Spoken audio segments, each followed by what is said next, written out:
Continuing our football talk here on BTN Live, Stanley Jackson, Gerry DiNardo, and Mike Hall here. I don't know if you guys knew this. There was a football game on Sunday.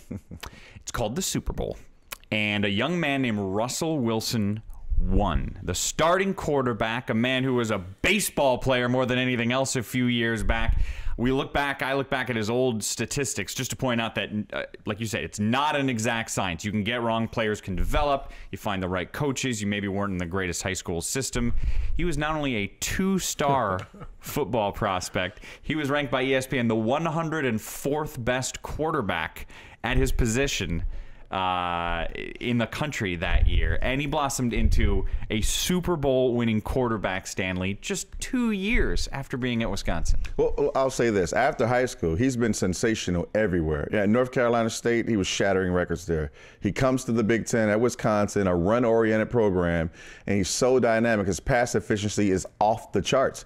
And then as a rookie, a late-round pick, he wins the job in Seattle, and he's gotten better every week. And I think if they put more on him, he performs even better. If you look at what he did in the third quarter of that Super Bowl, he began to throw the ball and pick Denver apart.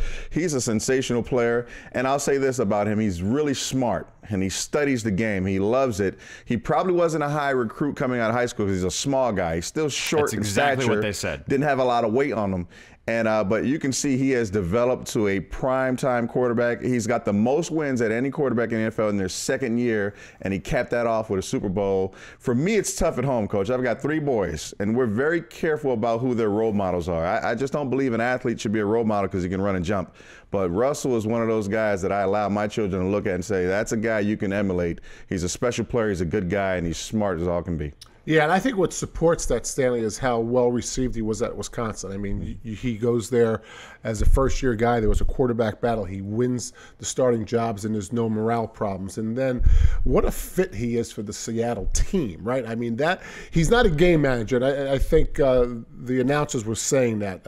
Who did the Troy Aikman, I think, made that point. That's it's almost an insult to call him a game manager. He is a game manager plus makes a lot of plays. And I think that's what separates him.